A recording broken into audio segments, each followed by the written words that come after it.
Hello or welcome back. This is Read by Taylor, where I talk about all things books. And today's episode is extra special because not only can you see me on your screen for the first time in literally ever, I've never done this on my podcast before, but in a minute, you're about to see the fabulous, talented, intelligent, witty, funny. Did I already say funny?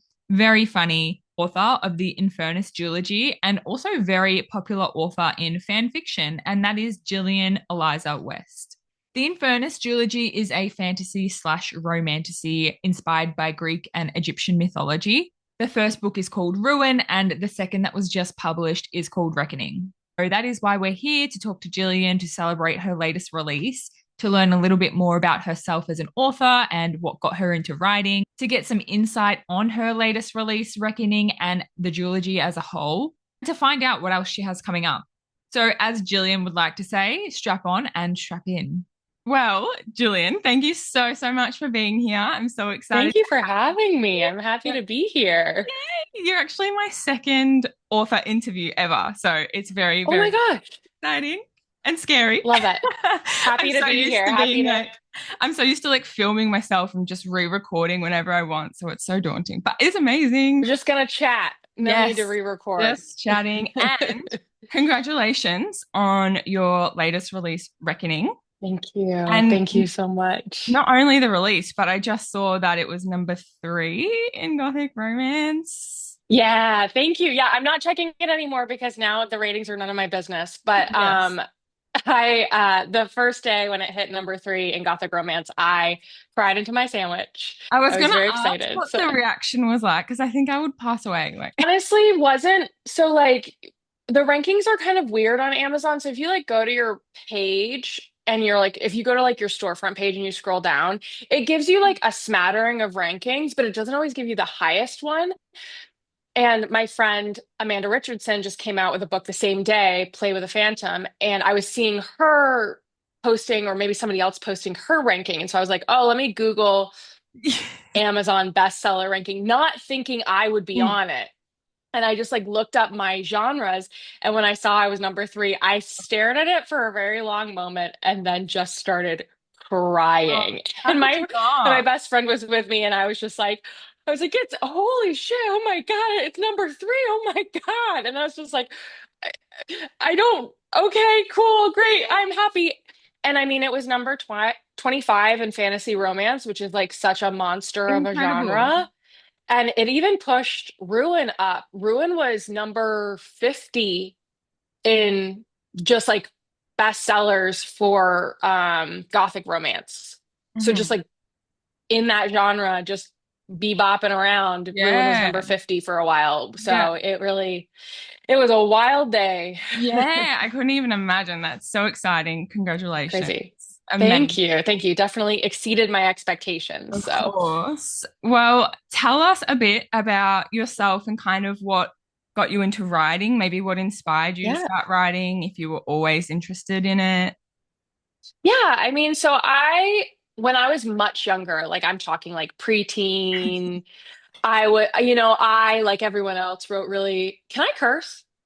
Absolutely. Okay, great. I Australia, forgot to everyone ask. curses. Okay, amazing. Okay, perfect. A safe space, if you will. Safe. Yeah, so I just like everyone else wrote really shitty poetry. Mm. And I was very into writing. I actually like tried to go to a fine arts high school for writing, but didn't get in. Um, so that's pretty cool. Um, and then I stopped for a long time. And when I was in my like late, wait, no, I was in my 30s, I guess. Yeah. Yeah, I was in my 30s. I had an idea for a book. This was like probably the first year of the pandemic here. And I kept telling my husband, I was like, man, I really have this idea for a book. And I would like to be very clear that what I was describing was fan fiction. Yeah. I don't know why I didn't just call it fan fiction, but I was like, I really want to write a book, kind of like if in Twilight New Moon, what if instead of Bella being sad, when Bella found Laurent, she convinced Laurent to change her into a vampire, and then it turned into a revenge story. Oh, And I kept telling my husband this. I kept being like, I'd really love to write a story like that. it's a good And idea. he finally, I was like, and you know what I was describing? Fan fiction. But Yeah. either way, Yeah. have I written that fan fiction? No, but I hope someone out here listens to this and writes it for me. But yeah, so eventually he was like, "Well, why don't you write it?" And I was like, "I can't write it. I'm not a writer." But I kind of kept thinking about it, and then I took a master class with a an author who I is now we have found out is very problematic. So I won't be naming who the master class was, but I took this master class and it was all about storytelling. And they said the biggest thing out of the entire master class that I got from it was write down everything that you know about your story. And so I wrote down everything that I knew about the story, and it turned out I had an entire story. So I wrote this just absolutely trash vampire romance that was based in New Orleans. I mean, it was awful. I think I spent 60% of that book just summarizing things that happened. I would just be Yeah. like, then they went this place and they did this thing. And it's Yeah. just like, bitch, tell us what happened. Like, show us what happened. So it was not good.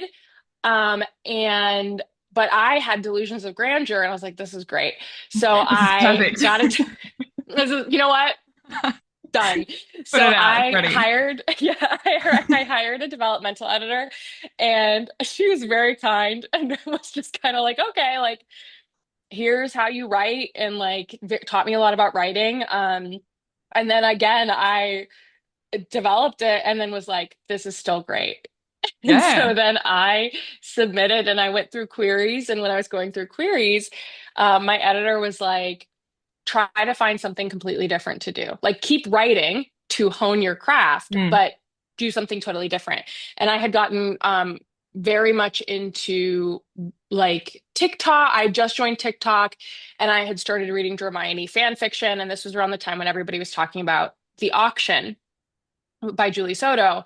And so I read The Auction as my very first Hermione fanfic. Just what a way to jump in. Manacled was my second Hermione fanfiction. And I had some ideas for fanfic, so I started writing fanfiction. And that's kind of how everything started. I And love now here we it. are. It started with fan fiction. Pretty much, I mean, That's yeah, pretty much. It incredible.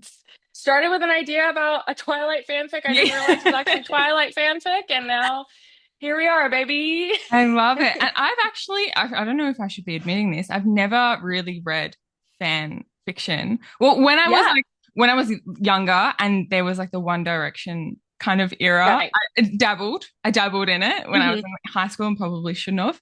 But now I think it's huge. Maybe it always It was, but it's is. like such a big thing nowadays. And I feel like I need to Yeah. dive in there and see I what it's mean, all big things about. to know if you're going to dive into fan fiction is to remember that it is not traditional fiction, so it can't be treated Yeah. in the same way.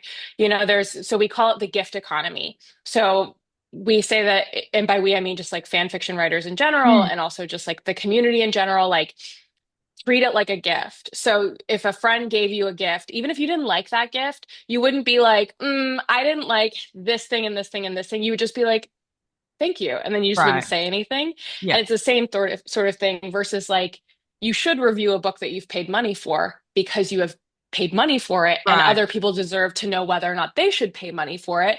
And reviews, none of my business. Mm, So like you do you. yeah. Um, but there is like I always say if you're going to start fan fiction, it's important to kind of research the etiquette of fan fiction and how to interact within the community and how to interact with those kinds of work. Like don't purchase fan fiction. It's illegal to purchase fan fiction online. Um, be mindful of like how you're posting, things like that. But Yeah. yeah, I mean, it's there. I mean, there are such beautiful works out there that people have written and such incredibly talented writers in these fan fiction communities. And I mean, we've gotten some incredible books from it as well. Like The Hurricane Wars was a Raylo fan fiction by Thea Guanzon. And, you know, Ali Hazelwood out here given the Raylos Yeah. all the life. And my friend Michelle C. Harris is a Raylo author who just got picked up by Berkeley. And so her book, A Latte Like Love, is coming in like spring, summer, I don't know, in some time. I Yeah. don't know if I can say that. Oh God, did I just, You had it oh here. God, hold on. I think it might be on her announcement. but maybe not. Oh my God. If it's not, we Oh can no, it cut it doesn't. out. Oh, No, thank God. okay. It says on her announcement. Oh Yes. my God. Anyways, Michelle C. Harris has a book coming with Berkeley in the spring, and yeah, and she's Amazing. a Raylo author. So we're out here, we're in the world, Hmm. it's happening. So It's happening. Well, it seems like it's like its own little world, fan fiction. It it feels truly like, is. yeah, incredible. Well, moving on to Reckoning and the Infernus Duology, which I absolutely just smashed in the last week. I was, How are you? How are you um, feeling? I'm not okay, but I'm so grateful that I read it. I'm so glad. It Oh, was one good. of those series where, or one of those duologies where I go to work and obviously I work full time. And I know it's a good book. I know I'm enjoying it when I'm sitting at the computer and I'm like trying to work. And in my head, I'm like, what's going to happen next? Like, what Oh are, yeah, that's and such I'm a like, what are they compliment. doing Thank right you. now? What are the characters doing right now? What are they thinking about right Like, I now? wonder Well, what Ren's they're probably doing. thinking about Aurelia. Yes, absolutely. Tell me a little bit, or tell us, maybe people that haven't read it or are planning to read it, what they can expect from the latest book and just the duology as a whole, I guess. Yeah, I mean, so the duology is kind of my love letter to ancient mythology, especially Egyptian and Greek mythology. So you can, if you're someone who is also like a big fan of mythology, you will find a lot of nods to different stories. I mean, Ruin is essentially like inspired by Hades and Persephone. Reckoning is inspired by an Egyptian mythology that I won't name because it would literally spoil the entire book, but it is heavily inspired by Egyptian mythology. Um, and so, yeah, it's enemy. You know, the first book is enemies to lovers, forced proximity. It's really about two hurt people learning to heal alongside each other. I guess, and to heal with each other. You know, and one thing that I love about those two main characters and what you'll find in this book is that you have these two people that start off really on opposite ends of the spectrum of you have Aurelia who hasn't been touched in over 200 years, who believes that she is a danger to herself and to everyone around her, and who truly doesn't trust anything or anyone, including herself. And then on the opposite end of the spectrum, you have Renwick, who is very touch averse. He doesn't like others to touch him. And he has pretty much lived his entire existence accepting his role in the world is that he is the villain and he is the bad guy and he is the one that kind of has to shoulder the burden of everything that goes wrong. He is the one that has to take the blame for that. So it's these two people kind of having to learn how to cope with that. And then the second book, so Rachel Sky from the Nerd Fam, she described the first book as fuck around and the second book as find out. Oh my God, it's so true. It's so true. Yeah. And I love that Yeah. I feel like in a lot of books, maybe you've probably heard this before already, but you have a character that has maybe this trauma and they've been through so much, Hmm. and then they find the male love interest and everything's fixed. And they're immediately, I don't know, everything's pushed back to the past. And I just feel like you portray it so well, like the trauma side Oh, of thank things you. and how she deals with it. And even though maybe she is falling in love, or maybe she does find somebody, you just, I don't know, you see the start to the end. I don't know. Does that make sense? You really go through Yeah, her emotions. I mean, I think I feel very strongly that love doesn't heal all. Yeah. I mean, and that love doesn't fix all. I mean, I think love helps, but at the end of the day, like you are the one that has to heal yourself, and that love can strengthen you and that love can support you and it can provide a soft place for you to land. But even, as we see with Aurelia's story, I mean, girl has to go at it on her own and Mm. girl has to And face that those she does. challenges and pop off, queen. She I does. always say in the second book, Ren is truly in his wife guy era where he's just like, yeah, That's baby, my you girl got from this, afar, but queen. that's my girl. Exactly. Yeah, my friend Tori was like, Ren and his wife guy era. We love this for him. Just Yeah. like truly, just like, Green yes, flags. you do you. Yeah. Um, But yeah, I think for me that was very important to show that, Aurelia, especially Aurelia falling in love doesn't mean that it's all good. Mm. Which is also why the series ends the way it does. I wanted it to also end in a way where you felt like everything is not perfect, but someday it will be. And I feel like you really give that off through the book. Thanks. Yeah. And touching on the Greek and Egyptian kind of mythology as well, it's funny because I, again, as well, like the fanfic, I had no idea about mythology. I'm not very well versed in that Hmm. world. But when I was preparing kind of questions for this and doing like a little bit of research, I started looking up kind of the mythology side and what kind of nods were in the book. And I feel like you did it so well because Oh, there's thank nods you. to it, but it's not a retelling in a sense Hmm. where I Thank could you for read saying that. something. Yeah, like I could read something and say like, oh, the maybe the like the voice, the singing kind of aspect, and I was like, oh, Aurelia can sing and bring life with her voice. But again, Hmm. it's not the same story that's throughout Right. mythology. If I'm doing it any Yeah. justice, because I have no No, absolutely. I no mean, prior so background. that's why I struggle. Like, so here's the thing, marketing is marketing, right? Yep. So people are going to say it's a Hades and Persephone retelling, and I'm like, yes, okay. Yep. And there are also nods to Orpheus and Eurydice and Eros and Psyche and fill in the blank Egyptian gods and Mm. Horus and things like that. And so I was very inspired by the show Hades Town. And in Hades Town, or the musical Hades Town, and in Hades Town, Orpheus brings springtime with his song. So the whole thing is that he has to write this song so that spring will come again because it's been perpetual winter and people are dying and people are hungry. And I was very captured by this imagery of a voice bringing springtime. And so that was really kind of what started that snowball of like then the dichotomy of what would it be like if you had power in your voice and death in your touch, and how would that shape a person? Yeah. To have kind of these two diametrically opposed, you know, powers within yourself. Yeah. So Yeah. they're And it's there. The nods are there. yeah, they're there, but it's done in such a like your own way. And from somebody who, Thank you. had never delved in mythology before, it doesn't seem that way. Like you wouldn't read the book Yeah. and be like, this is a retelling of something. Yeah, I don't, it works Yeah. both ways, I guess. If you have that background in mythology, maybe you'd be able to pick up, obviously.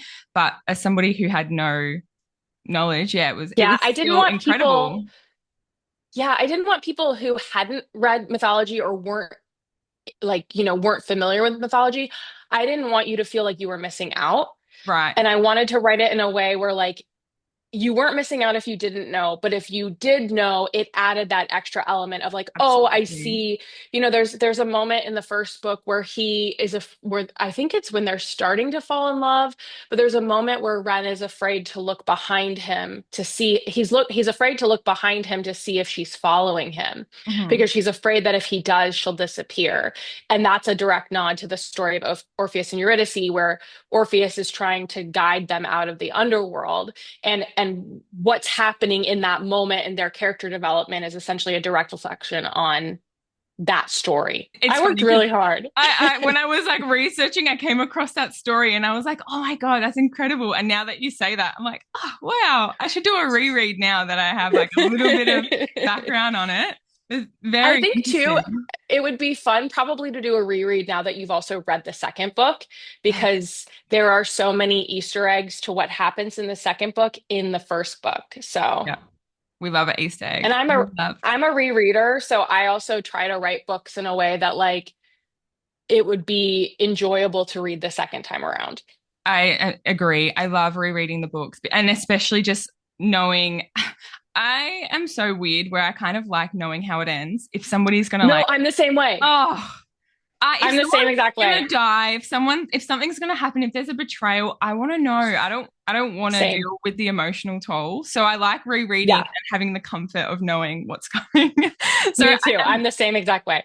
and I feel like especially with your books, I was on the edge of my seat because I was like, is somebody gonna betray them without giving anything away. Obviously, I was like, is somebody going to betray them? Is somebody going to die? Like, Yeah. what's going to happen? Yeah. So now I think I could read it with the comfort of knowing what happens. Yeah. You're like, I've been through Yeah, this once before. thank Yeah, it's God. been funny as people have been reading it because I do think people anticipated it following like a very traditional formula that you see in a lot of duologies and you see in a Mm. lot of fantasy romance. And they get to a certain point in the second book, and that's when I know that they're at that point because all of a sudden they're like, "What the fuck?" Yeah, Because they're like, essentially, I what's it? Yeah, yeah, on the edge of their I seats. I love to say, strap on and strap in. Yes, love it. We're It getting just fits like so well buckle for up. this. Yeah. So, what kind of was the writing process when you were writing Reckoning? And did you always know that the duology was going to be a duology? Did you ever think Yeah. it was going to be more, less? So I did have a time in which I thought it was going to be more, as in I thought there was going to be an interconnected standalone. So in the second book, you meet Talron, who is the scarred god, and I actually wrote an entire book of Talron and his story. Tell And me more. so what I will say is, so I'll talk about that and then I'll go back and talk about Of the course. writing process. But so I wrote Talron actually before I'd ever written Reckoning, and before Ruin had ever come out. And I had written it at a time in which I had experienced an exponential amount of loss, and I was going through. I like to say I was in a grief hole. So I was just like, I didn't write it as a means to an end. I wrote it literally just to like keep myself afloat and to Mhm. give myself something to focus on every day.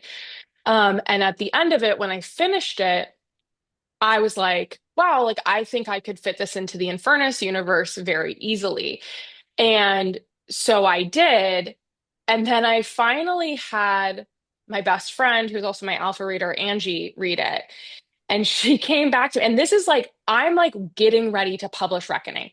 Like there is an excerpt for Talron in Reckoning at the end. Oh, There wow. is a Talron coming autumn 2026 sort of Oh, it's all thing set in the up. It's book. all ready. Yeah. It's all set up, baby. And then she comes back to me and she goes, you'd have to rewrite it because I had written it in a time that was so difficult that it didn't Mm. even sound like me. Like my sentences were really choppy. The things that I put those characters, I mean, you'll never read this version, but I kill everybody at the end of the book. Like everybody dies. Like And Game of she's like, Thrones. Yeah. yeah, she was like, Get rid of what's them the all. fucking point? Yeah. Why? Why do we go through all of this? Why do you learn so much about boats just for this all to happen? Because they Yeah. were on a boat for a long time in the book, and I learned a lot about boats. Yeah. Um, and so she just came back to me and she was like, listen, like I think the concept is there and I think the bones are there, but like you would have to completely rewrite this. And I just was like, okay, well, I'm not ready to do that right now. And I don't know if I'll ever be ready to do that. Mm. So thankfully, I was still at the time where I could scrap all of that. So I like reached out to my interior designer and was like, Travis, remove it, cut Get it rid of out. it. We're not doing it. Yeah. So I had to like write a new author's note and everything like that. And then just be like, instead, I was just like, thanks for joining me on this Yeah, journey. it's done now. It's See done, you later. everyone. There's no more. Yeah. So yeah, I did originally have an idea for, and who knows, it might happen one day. I may never say never. I could eventually come back to it. But for now, I'm happy with where it has ended. Mm. The process for Reckoning was actually my most difficult book I've ever written. Okay. Most books just kind of pour out of me, and it's a very easy writing process. You know, that first draft, that vomit draft is very, it just kind of comes. And I am a very fast writer. It is just very frustrating to all of my writer friends because I'm like, I wrote 52,000 words in 2 weeks. Um, but Reckoning was very difficult. So I wanted to write it before Ruin came out because I didn't know how Ruin would be received. And I didn't want to have that added pressure and that added expectation. And also to have other people's opinions on what should happen influence me. Um, and so I wrote like half of it and then took a break and I wrote Aurelo. Like, I think I wrote, well, no, I think I wrote The Gallows first. which is probably my most popular Hermione fan fiction. And then and I wrote that in a week. And then I went back and I kept writing Reckoning.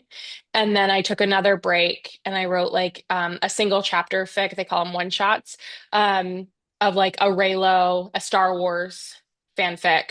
And then I went back and I wrote the rest of it. And I think for me, I was very worried I didn't have the skill to pull off what I wanted to pull off. I was very worried that I wasn't a strong enough writer yet to do this. I mean, it's my most action-packed book. I mean, most of my writing is very character driven and it's very emotional driven and it's very relationship driven. And this book is so much more plot and action driven. So um I was very worried that I didn't have the skill yet to pull it off, but you have to just kind of be like, well, fuck it. Yeah. Just write the We book. gotta Yeah. go.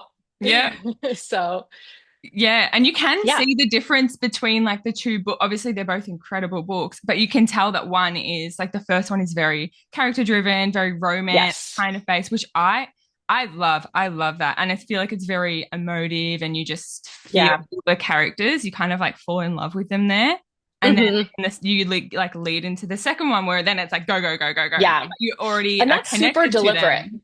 Yeah. Yeah, And that was deliberate because I needed you to care about them. of Because course. if you didn't And care what's the about them, point? then what's Yeah. the point?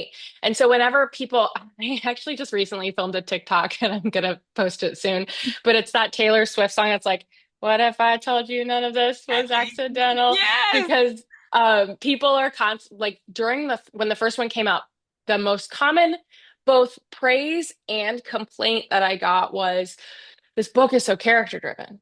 Yeah. Like it's just all about their romance. And I was like, Mm. well, it is a romance. And it's the And first then book. also, but then I was also kind of like in the back of my mind, like, yes, like I need you to buy in. Like by the Mm. time we get to Reckoning, I need you already there and committed so that we can just pop in and go, Yeah. if that makes sense. And knowing what So I know happens in the second book without giving anything away, you do it's have so to. hard to market this book. I know, but you do have to care about them Yes, because of what happens. Like you need to have a connection to them because otherwise, that whole right. book you're just like, well, I don't care. I don't You're care. you'd probably read it and be like, you know what? Good. Yeah, yeah, Good. whatever. I'm glad it Yeah. happened. But I still feel the first one, I will stand by this. The first one still had action. Thank It was you. still incredible. I Yeah. absolutely love them Thank both. you. They're just very different in, I guess,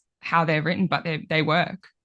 Yeah, Absolutely. it's so Yeah. funny because I it's one of those things where you like as an author, you know you're never going to please everyone Yeah. because the first book it was like there's not enough action. And then in the second book, I got a message from someone saying there's too much action.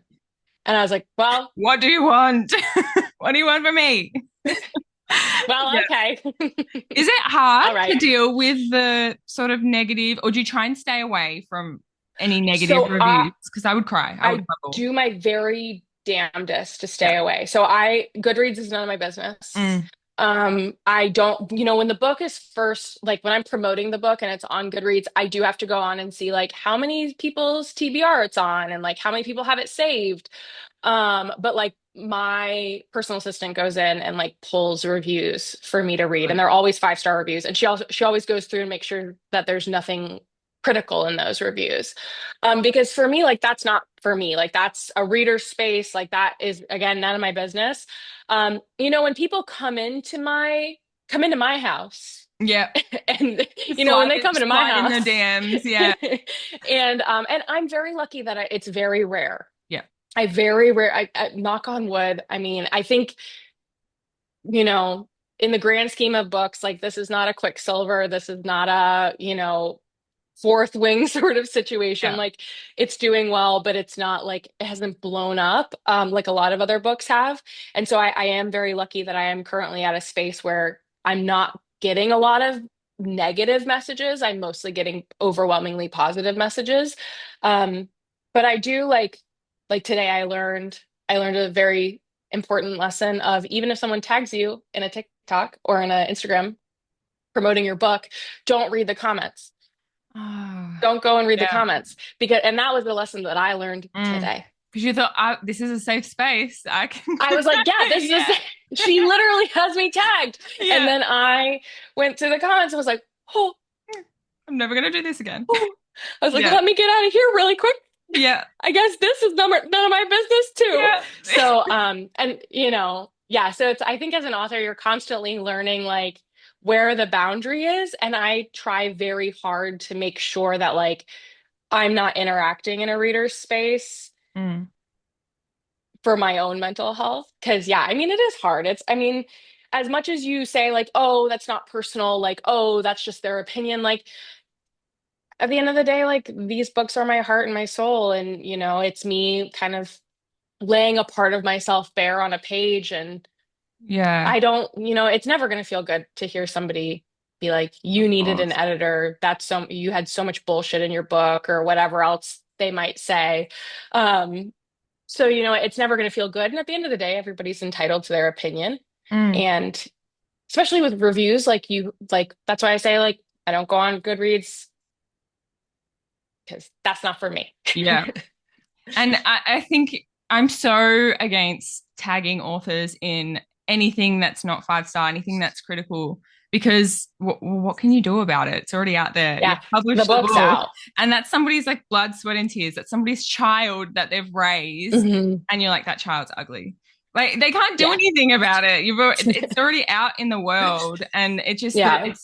it's not helpful criticism. People forget too that like I had 6 editors on my team and, you know, 5 beta readers and, Mm, by the time it gets to y'all, there's been so many eyes on it that like I can't say that I'm taking to heart a random person absolutely. on the internet. Like if I wouldn't like you know what I mean? Like if I haven't asked Mm. for your opinion, you know what I mean? It's a very Yeah, interesting 100%. interesting experience. Yeah, But again, like I do think that like reviews are important and reviews are important of course. to guide other people to the kind of books that they want and the books that they spend their hard-earned money on. So yeah, I think it all comes down to like maybe just don't come into my house Yeah, there's and boundaries. There tell should me be about it. boundaries in Yeah. place. Absolutely. I Yeah. totally agree.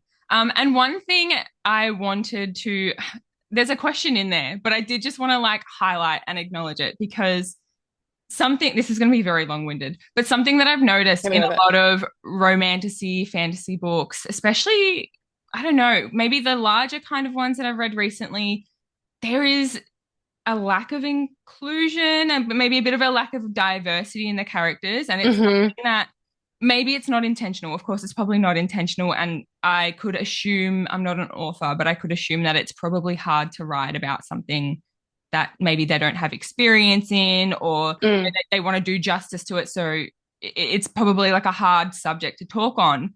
But in your book, it is like inclusion galore. Oh, There's good. Oh, I'm so glad to hear that. non-binary characters. There's a mute character, somebody that doesn't speak. There is, the touch averse and touch deprived or touch Starved. starved. Yeah. They've got mental health, your PTSD. It's just filled with it, and it's so nice to see. It's like a reading. It's a breath of fresh air reading your Oh, book. good. I'm so glad. Was that Yeah, I something mean, that's important for you to include in there? yes. Yeah. Yeah, I mean, it was a very deliberate decision to make it as diverse and as inclusive as possible. And also to try my very best to write it in a way where it didn't feel like I was checking a box. Yes. It doesn't Especially feel with like that at non all. Oh, good. I'm so glad. Yeah.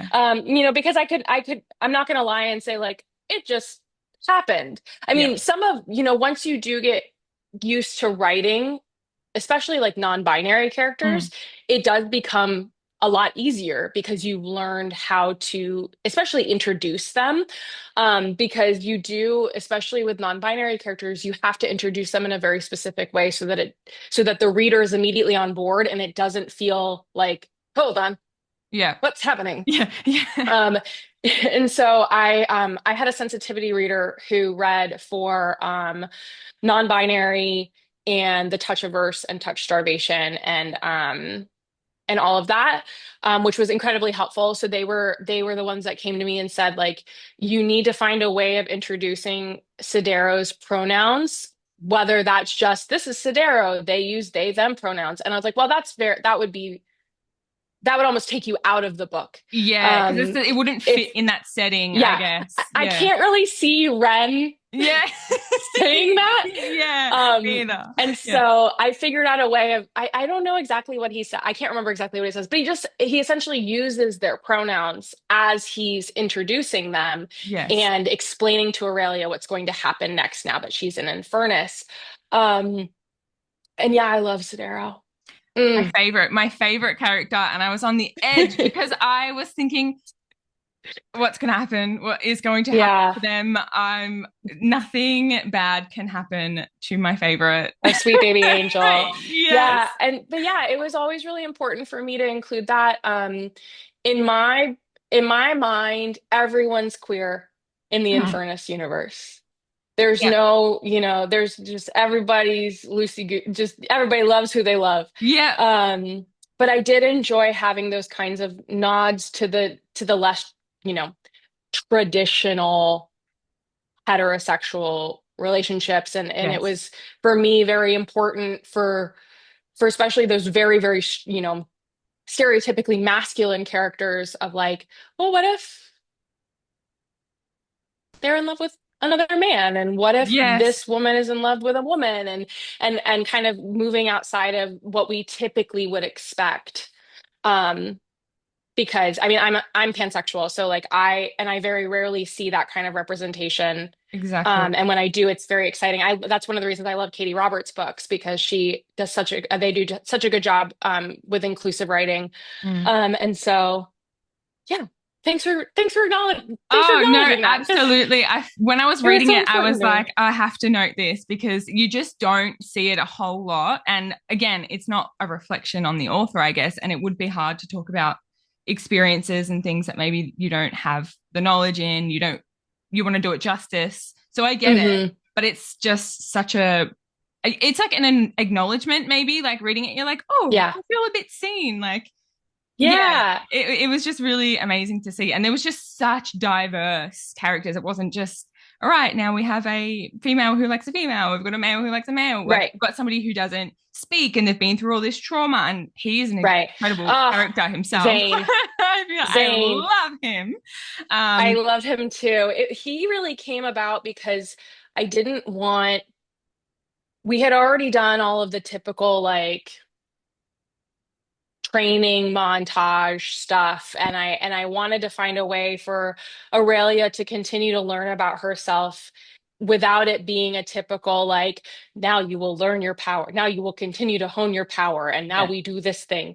And instead, what's a way of her exploring that while also her growing not only as a person but as a queen, and mhm, and kind of stepping outside of herself. So it was also really important for her to have those moments where when she first meets him, she's kind of like, what's wrong with this yeah, dude? Like, why won't he talk to me? And she is yeah, kind of judgy. And then yeah, as she continues on and as she gets to know him, she's like, oh my God, like, no, I think he actually might be like one of the most powerful among us. yes, But I, was caught up in my own ideas of what power looks like or right. how power manifests. Yeah, and it was almost like kind of judging a book by its cover, maybe, and Yes. which is what happens in the real world, you, Hmm. stereotypes and stuff. And he ends up turning out to be one of maybe the strongest there. And He's just so one of our powerful. besties. Yeah, and you just wouldn't assume it. And yeah, it just Yeah. did it such justice. And I found that such an incredible part of the Oh, story. good. I'm so glad to hear Yeah, that. yeah, of We love our course. baby Zane. We love them. We love them both. And I also wanted to ask or touch on maybe the indie publishing side of Mhm. your work. Were you always planning to self-publish? Was the goal to trad publish? And kind of what struggles maybe you faced and how you overcame them? Yeah. Yeah. So my goal was to trad publish. Yeah. So I wrote Ruin in September of 2022. And then I went through the whole developmental process, beta readers, everything like that. And then I queried for about a year, Okay. both agents and publishers that are open to unagented submissions. And it was and here's the thing. I commend authors who query for years. A year was enough for me. Yeah. And then I got to a point where I was just like, Ruin was with a publisher for about 6 months under deliberation, where they, were trying to decide if they wanted to take it. And once I got that rejection, I just was like, you know what? Like, I have all these other stories that I would like to tell. And I did have that moment of, is Ruin even the right one to begin with? Is this even the right story? Because, you hear no for so long that Mm. you do start to doubt whether or not it is the right thing to do. Yeah.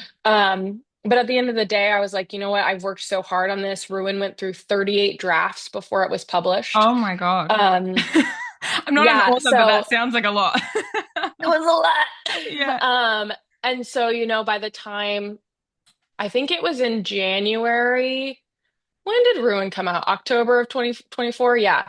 So in January of 2024 was when I was like, okay, I'm ready to publish. And I'm ready to self-pub and I'm ready to do this on my own.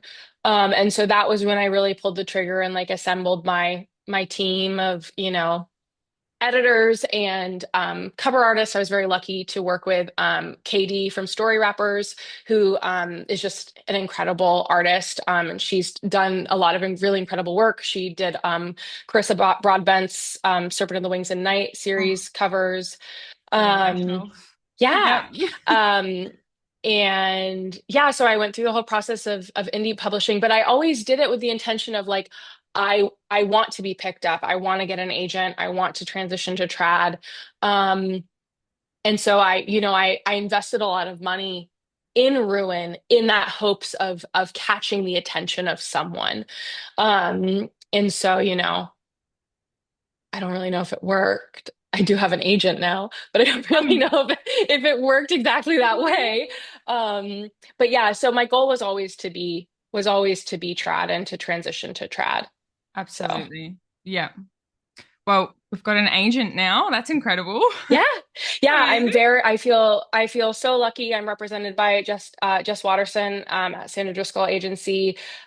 She also represents Lila Sage and other really incredible Amazing. authors. My friend Michelle C. Harris, who is coming out with a book in spring of 2026 that I Yes. thought I accidentally It's um, announced.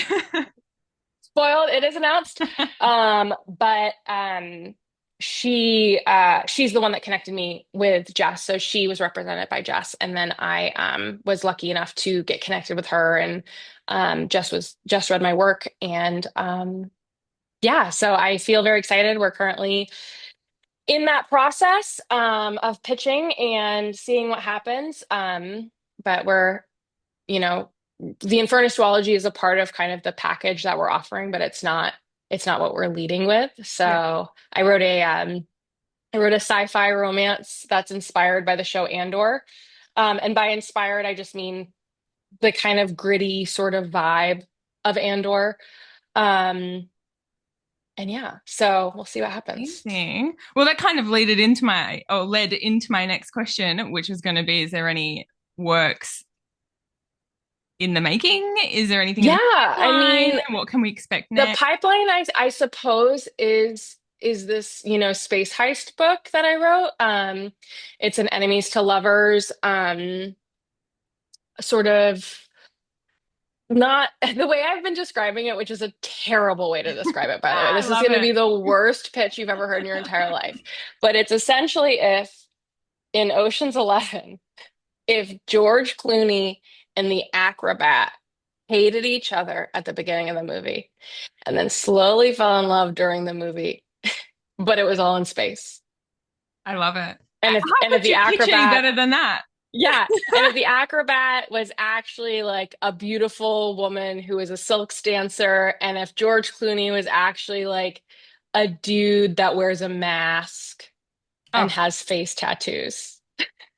all you need to do is say that he has a mask and But thick, essentially, thick. Ocean's 11 in space. Yeah. So, I mean, Incredible. honestly. just nailing the Amazing. pitch. So look out for that announcement, I guess. I I did. love it. I really hope that that's what the announcement is. It's just like Ocean's 11 in space. Yes. Um, Yep.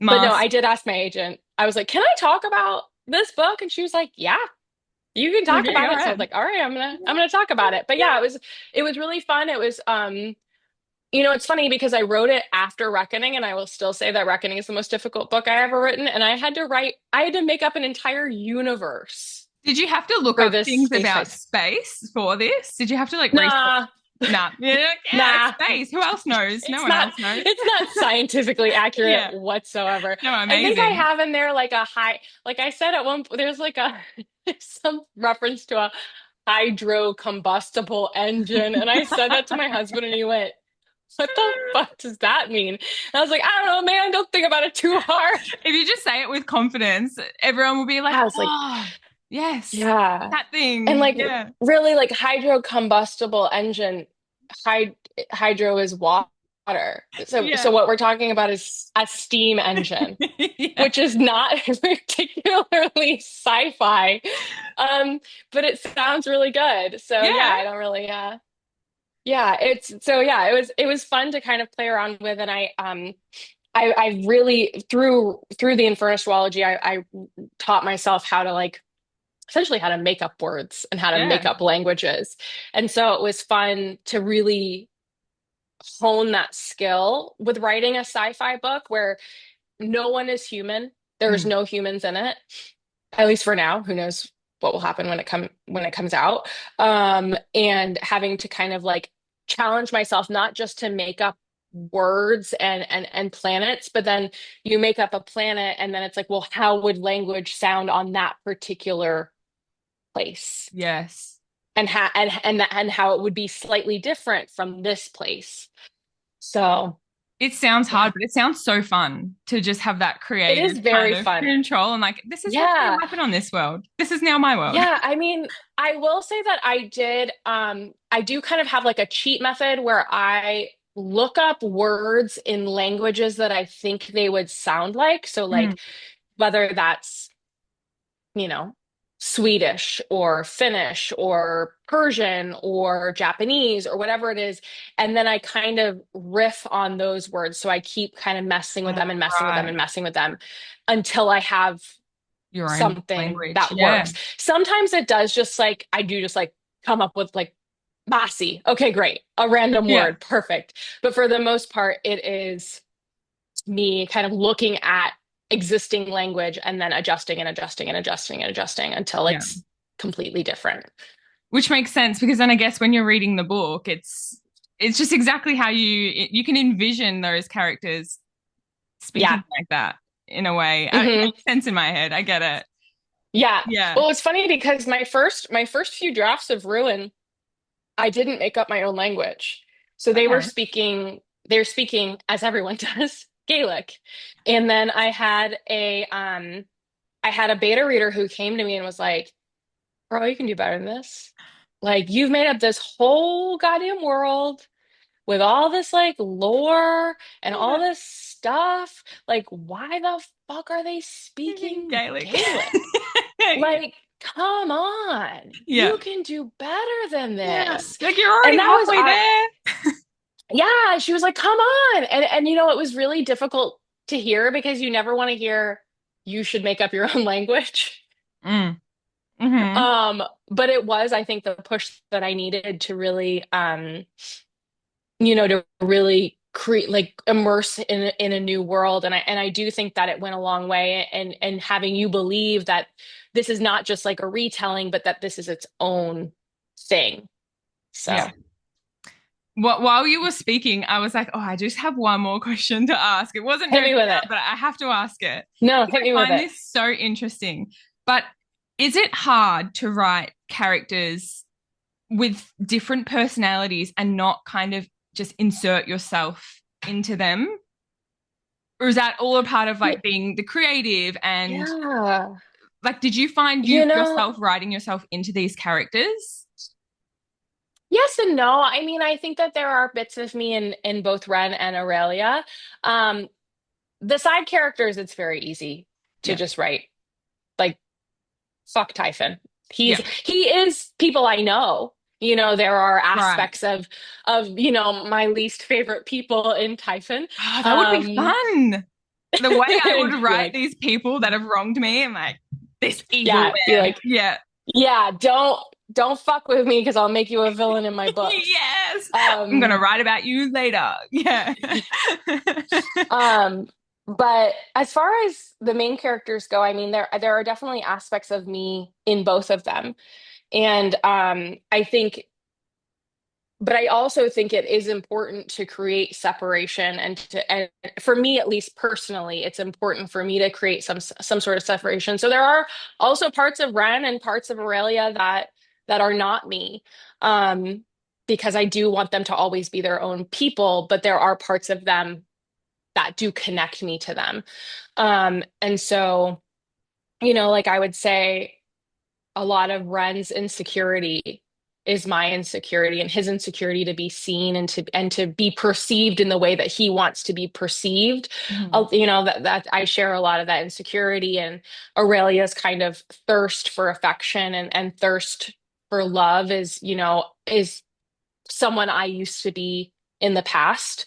Um, and so yeah, I would say, there's always an aspect of yourself, or at least there's an aspect of myself in both of the characters without them being exactly me. Yeah. But especially with Aurelia, I mean, a lot of her, especially in the second book, her fears and her struggles and her grief, a lot of that is mine. And the way that she overcomes it is a way that I kind of, it's almost me expressing how I wish I could Right. overcome those things, hopefully, but in a way, but like it's not socially acceptable to Yeah. do some of the things that she did. Yes. So Yeah. but yeah, I would definitely say that there are aspects of me in both of those Yeah. characters. And especially with the side characters, a lot of times I write the kind of, it's like, oh, the kind of friends that I would want to have, or like the kind of friends I Yes. do have. And nodding, Sodero is such a support to Aurelia. And from day one, they pretty much come in and are like, all right, babe, Yep. I'm gonna Yep. give you some hard Get this truths. together. Yeah. And yeah, and we're gonna figure this out together. But Absolutely. and then there's also, in the second book, you meet a new character named Samara, who Samara. Every time I say her name, I second guess it, and I'm literally the author. Yeah. Um, Like I created but her. you meet, But yeah, I created her, and she was somebody that came by surprise to me. She popped up, and I was like, oh, she's probably one of my oh, favorites. Sidero is probably up there. Zane's up there, but yeah, she's also because she had me second guessing. Again, I don't want to give anything away, but she yeah, did have me again on the edge. Like, are you good? Are you not good? Are yeah. you a friend? Are you a foe? Yeah. But Well, and also I a had so boss. much, yes.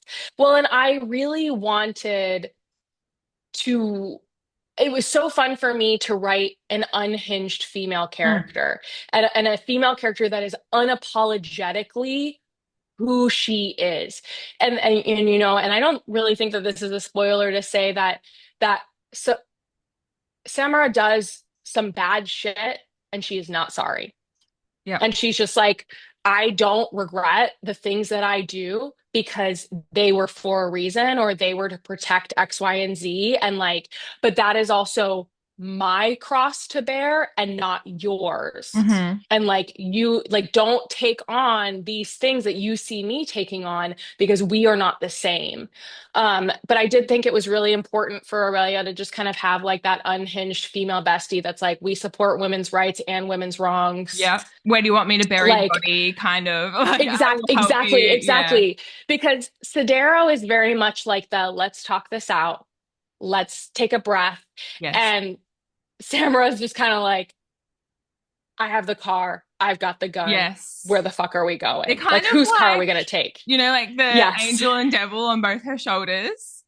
yes, Yeah. yeah. And I And that and was I very deliberate. yes, and I really love that in the second book, it's very focused on the like on the females, on the feminine side. I feel like you don't always get that. It's always very, shadow daddy, main male Right. character. Whereas this one was like, no, it's girl time. Like We've got this. Yeah. Yeah. Yeah.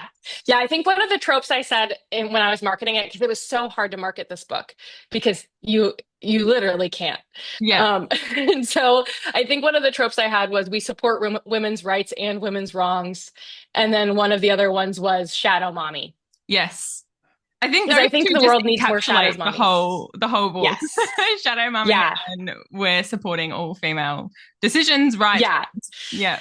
Listen, like, and I thought it was so fun to write something like that and to write, especially in this time and especially as a woman living in the United States, it felt very empowering to write something like that. Even though I wrote it kind of at a time when things were in transition, but even now, just like having that book in the world, it feels very empowering to have essentially like a group of women being like, no, Yeah. you like We're not you taking know it. what? Yeah. Like, we're not taking any shit. And, And it's done if we gotta, in such a way that's it's not thrown in your face, but you can tell it's intentional. Like I just love yeah, how you wrote it and how you portrayed all of thank it. you.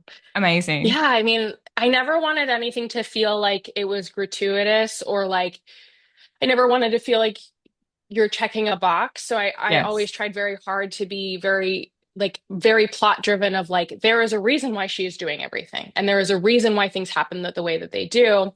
And everything feeds into itself. But yeah, I never wanted to be gratuitous, which is probably why Reckoning is so much shorter than Ruin. It is Yes. like it's much shorter. I did notice, obviously I only have it on Kindle, but yeah, I noticed finishing it just so much You were like, quicker oh, than the it's first done. one. And I was like, wait, it's done? What do you mean it's done? Yeah. I think I'm the first author in the history of the world to make the second book Reverse shorter than it. the first. Yes. And I also saw another interview. I feel like I need to get the paperbacks because I saw another interview that you did where you were saying that there was Easter eggs in the cover. You like Oh have Easter yeah, eggs, and I was like, oh there my is. gosh, I need to see this. Yeah. I need to do it. Oh, I need one. I'm gonna Yeah. go order one If immediately. you look really closely, the way where you should look is like in these areas. Love So this. they echo each other. Oh, I You can't love really pick it up. matching. Yes. But so the bones Mm, here, there yes. are particular things here. You can't really see it on the screen because it's so dark, but they're heart valves. I get it. If you know, you know. I get it. I get it. Yeah, so instead of bones, it's heart valves, and this is Oh, essentially blood, and yeah. it's kind of these silver threads throughout Yes. the book. Oh, So, I feel like I'm just reliving my trauma. I feel like can you get oh God. can you get the paperbacks in I Australia? think if they're on Amazon, are they on Amazon? Is that where I can get They them? are on I Amazon. think I can. I think I can, and I will Okay. be. And I'm going to reread them now, knowing The everything. books are beautiful. Honestly, I feel so lucky. I will say, and I don't know if I should acknowledge this publicly, but there was a mix up with Amazon, and Amazon has put the books on the wrong paper for Reckoning. So if you look at Reckoning and you're like, why is the paper white? Please know that I was on the phone with them for a very long time and I cried about it multiple times and I Oh, cannot change it. So please don't return your book if you're like, oh no why is the book way. white Yeah, instead of cream? Please know that I cried about it and I did my very best. And unfortunately, this is what it is. it's perfect. She is gorgeous. She is Grace. Thank She you. is beautiful. Thank you. Yeah, Um, I was telling my best friend about it and I was like, "Do you think anyone will notice?" And she was like, "Do you want me to lie to you?" I was like, oh "Yeah." no.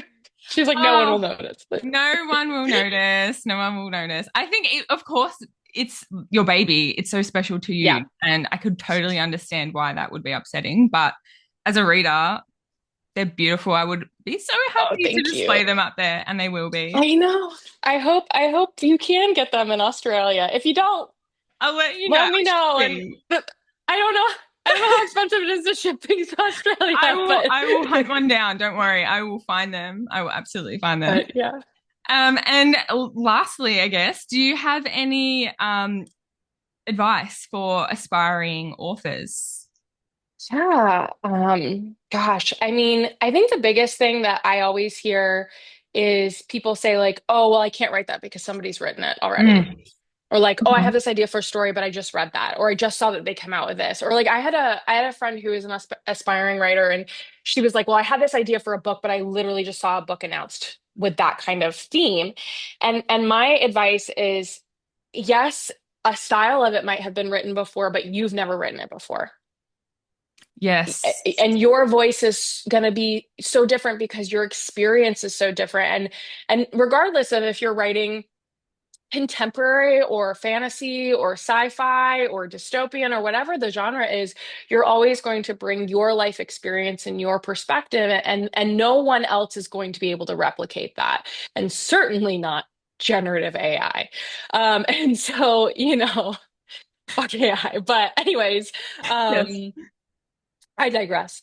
But so my thought is, my biggest advice always is, especially if you're a new writer, write what makes you excited. Hmm. Write the kinds of things that you would want to read. And because that's how you're going to keep writing. The hardest thing is finishing the book. I mean, once you finish, I mean, listen, editing fucking sucks and revising sucks, but it is it is, in my opinion and in my experience as an author, it is exponentially easier than when you're laying the groundwork. Once you've got that book, it's just tweaking and Yep. adjusting and revising. So write what you're excited about, and also write what you feel passionate about and what you feel like you can say with your whole chest that you believe in and that you feel good about, because there are going to be people that don't like it. Hmm. And you have to, at the end of the day, be able to sit back on, okay, not everybody's going to like it, but I love it. And Yeah. I'm proud of what I've put out there. And that will get you a very long way. So yeah, I think my biggest piece of advice is just write what you want to write. Yeah. And and if that means writing to market and you say, I know that the world would want X, Y, and Z, then baby, write it. Write what you Absolutely. want to, like fuck the idea of like everything has to be a love letter to X, like, and I'm saying this as someone who literally just wrote a love letter to my mythology. But Yes. like but I don't think that that means that everything has to be a love letter or everything has to have an intense amount of meaning. It could literally just mean I wanted to write a BDSM romance Yep. Absolutely. And I and think, I did it. yes, and you did it. But my biggest pet peeve is every reader can have their own opinion, 100%. But my biggest pet peeve is when I see somebody reviewing a book and saying, this is a carbon copy of this is the Mm, exact same of this, which to an extent, if it's been like plagiarized, obviously different story. yeah. If you've copied the exact same concept, different story. But if you've got the same tropes, I think a common one that I see is, oh, there's more trials. This is so overdone. And I'm like, I love, maybe it's just personal, but I love reading tropes that I know that I love. If I see trials Right. in a book, I'm like, I'm auto buy. I don't care if it was Yeah. done before because it's done differently. You're not reading it in the Yeah. same voice. It's not the same plot. It's not the same characters. Why? It's like a comfort thing. I want to read the For same sure. I agree. concepts.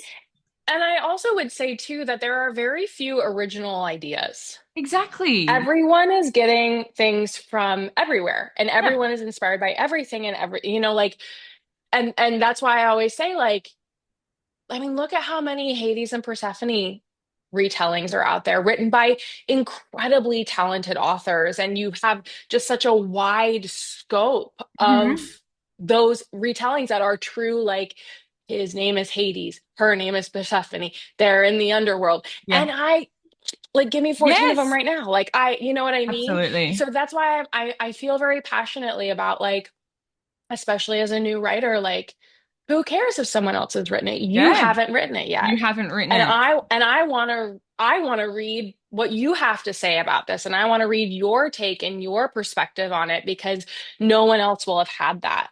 Absolutely. Even I like feel very passionate about this. I do too, because even fairy tales are. retelling all these romanticies and all Yes. these fantasies. They've come from so many different fairy tales Hmm. that are long, long, long ago. And Right.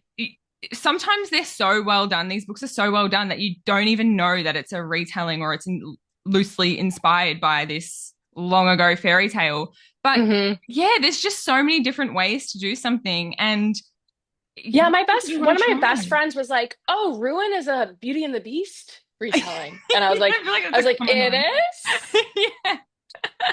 It is?" But again, And she it's was just like, like the "Yeah." concepts, maybe. Like, I know. And I was like, "Yeah, for sure it is." yeah, like it's whatever you want Yeah. it to be. It's like, yeah, pop off queen. And then I think I Yeah. even used that and something to like mark it out as like Beauty and the Yeah. Beast vibes. Yeah. And it's like And then they and I start didn't reading and even they're like, find that out. this isn't Beauty and the Beast. I guess there's a library. Yeah. Loosely inspired by. Oh my gosh. But again, Loosely it's inspired kind by of, the Beast yeah, library. it's kind of like I was saying, I love knowing how something's going to end. And again, in that same kind of comfort read, Yes, I I'm the feel same way. like, yeah, and I just feel that when I when I'm reading a book where again I know how it's kind of set up, I know it's going to end, and as well, I wish that I could reread a book for the first time. Like that is everyone's dream in life. I wish I could Hmm. reread a book because Yeah. that first feeling that you get, you're never going to get again with Hmm. that same book. So why wouldn't I want to pick up another book that is sort of similar Right. but different and experience Yeah. that magic like all over again? Hmm. I feel like Well, that's which is my why biggest I argument for always, it. no, I agree. And that's also why I don't ever view other authors as competition. Yes. It's all we're like it's all, community over competition and coworkers over competition because like somebody is going to read your book and be like, I want that. I want more of that. Where can I Yeah. find more of that? I mean, I am deep in the Yes. whole of Omegaverse right now. And like when I tell you, it's just like when it's just like, do you want to read this? It's kind of like this. I'm like, hell yeah, brother, put it in the cart. Ah, Like, sign me I'm up. ready to go. Yeah. Sign me up. I just read a Formula One Omegaverse Yeah. recently, and I was like, where do I get more of this? Like, because Yeah. I've seen one season of Drive to Survive, and I'm ready to go. Yeah. Um, but so it's like, and someone will read Ruin and be like, wow, I want to read more Hades and Persephone inspired retellings or, whatever. So yeah, it's there, everybody, like, there's no, like, there's just write, just Hmm. write, just read, get out there Absolutely. and do it. And I feel like another thing to touch on what you said about just write the book. I think a common sort of feeling that maybe aspiring authors get is I didn't go to college or university or study. Mm, Like, am I capable of writing that book? And maybe like an imposter yeah. syndrome kind of feeling. Listen, I have no idea how to use commas. I have no idea. I Yeah. have an Alabama public school education. I'm an emotional comma user. I put those commas where I feel like they need to go. Yes. I use EM dashes, which is they're those long dashes. Yeah. I use those Yeah. like breathing. You know what I mean? Like I have no idea what the fuck I'm doing. I'm just putting words on a page. Yeah. And I mean, like I don't have a degree in writing. I have a Bachelor of Fine Arts in Theater. I have no training in writing. My training was writing fan fiction Yeah. and getting that real-time feedback from people every week. So yeah, I mean, I don't, but and at the same time, I do have friends that have masters and degrees in English as well. So we're kind of on opposite ends of the spectrum, Of but I course. don't personally believe that you need that, especially if you are open to learning and Yes. open to feedback. I think that's the biggest thing is finding those people that you trust to be honest with you and then to figure out how to take that feedback. Um, I think because I have a background in theater, I am more primed to receive feedback because you grow Right. up getting notes and you grow up, because my mother was an actress, and I grew up in the theater scene and I went to school for it. But I still have times. when my best friend read Ruin, she came back to me and she was like, you need to rewrite like 40% of this book. She didn't say that exactly. That was like to condense a 3 hour conversation down into like 20 seconds. Yes. Um, but she gave me enough notes and I was like, oh my God, I have to rewrite it. And of course, in the moment, you're like, fuck my life. Yeah. It's Everything's terrible. like, But you have to learn how to take that. So for me, I've had to learn what my process is with feedback. hmm. And it is that I get all the information, I sit with it, I sleep on it, and then the next day I start working on it. But I only take feedback from very specific people that I know have my best interest at heart, that I know are going to, give me the feedback that I need and are going to do it in a way that is compassionate and kind while also being brutally honest. Yeah. Yeah, and I'm very lucky. And my agent is the same way. My agent is, um, when we've been working on this thing, she's come back to me and given me feedback, and I've, done small revisions on things. And, you know, you just have to learn how to be like, okay, this is feedback, but it's not the end of the world. It's all to make you stronger. Yeah. It's not like an attack on your work. And Yeah. even though sometimes it probably would feel like that. Yeah. Yeah, it's hard not to take it personally. Oh, I And really get it's that. so hard. And it is a skill that I had to learn to be like, this is not a reflection on me as a person. It's like even with like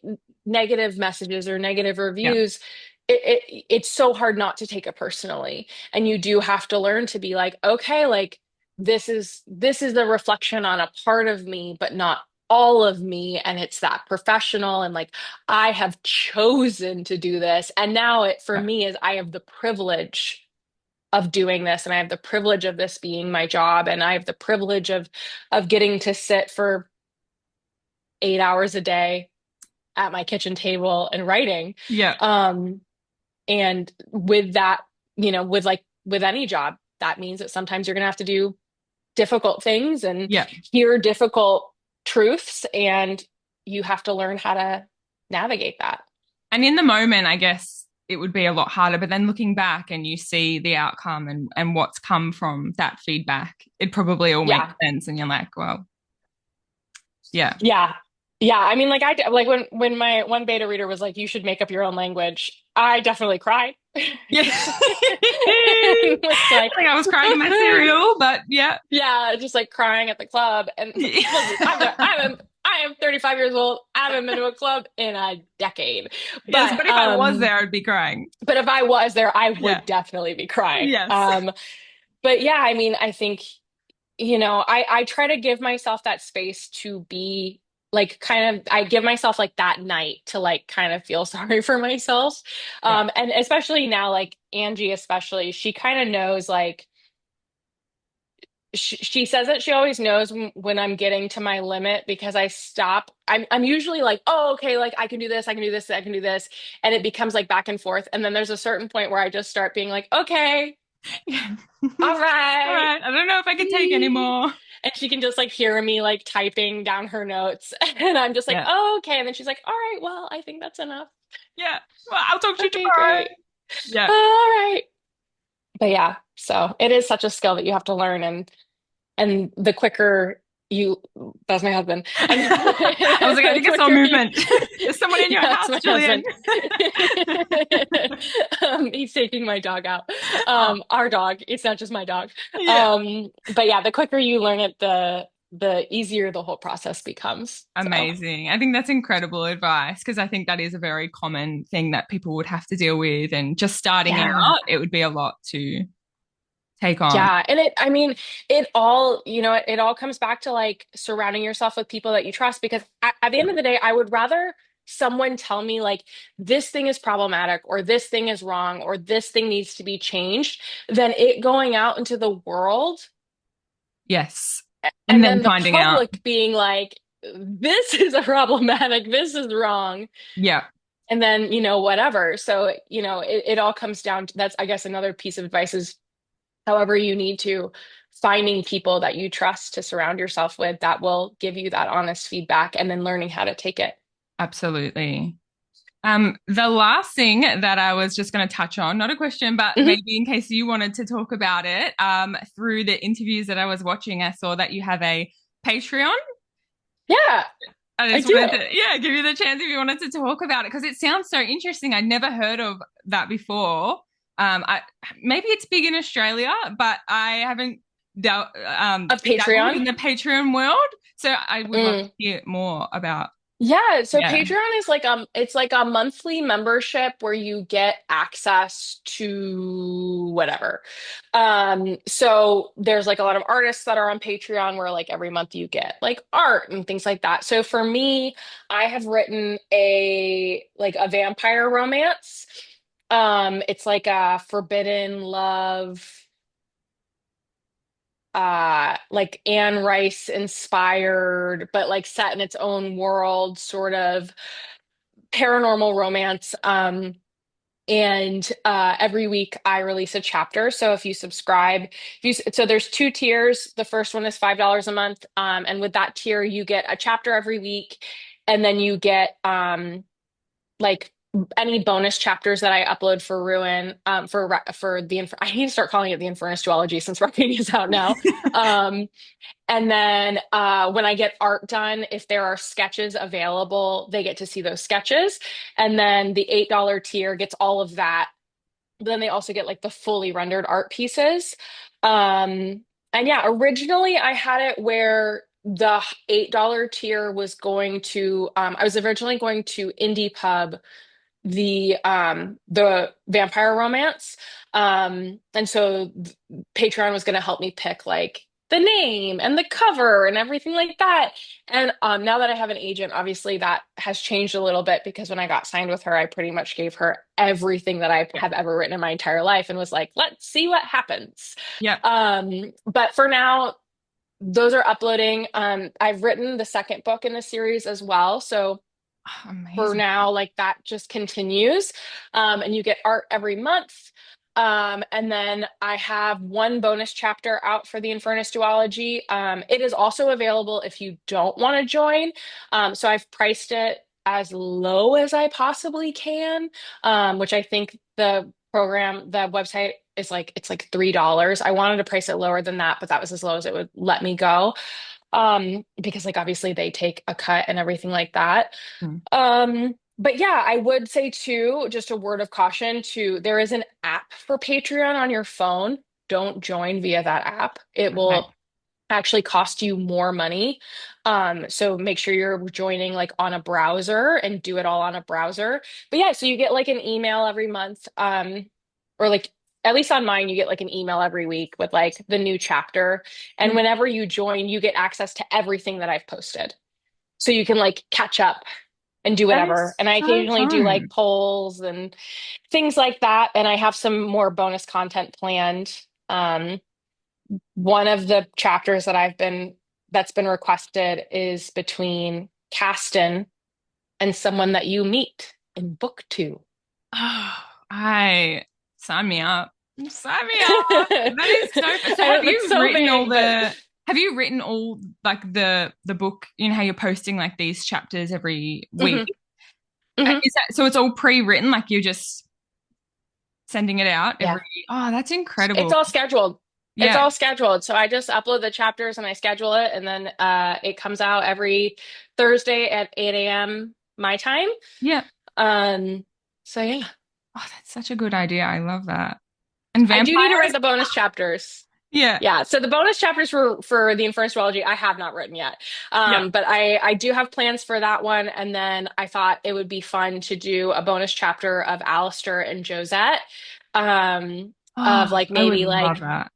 their love before the Infernus Duology, like Yes. set back when Josette is still alive and not a soul. That's not a spoiler, everybody, by the way. Just making it She's clear. she starts out as a soul. Oh, So true. let's just Yes. be very For anyone clear. that hasn't read the series yet, you would be like, she's dead? Like, what do Yeah, you like mean? you just So, spoiled this. I'm not gonna read this book. No, she starts out as a yes. soul. But I have an idea to kind of write like almost like a prequel little book, not book, Right. oh my God, let's set expectations very clearly. Like a chapter Yes. of kind of like maybe a snippet of their love story from before. So I have those kind of planned. We'll see if they happen. Amazing. And I feel like your side characters have such, I don't, there's so much depth and character to them that you could literally spin off every single side character. Yeah, I guess so, but please don't ask me to. No, no. We'll not expect that. That's I'll be looking out. I'll be keeping an eye out. Yeah.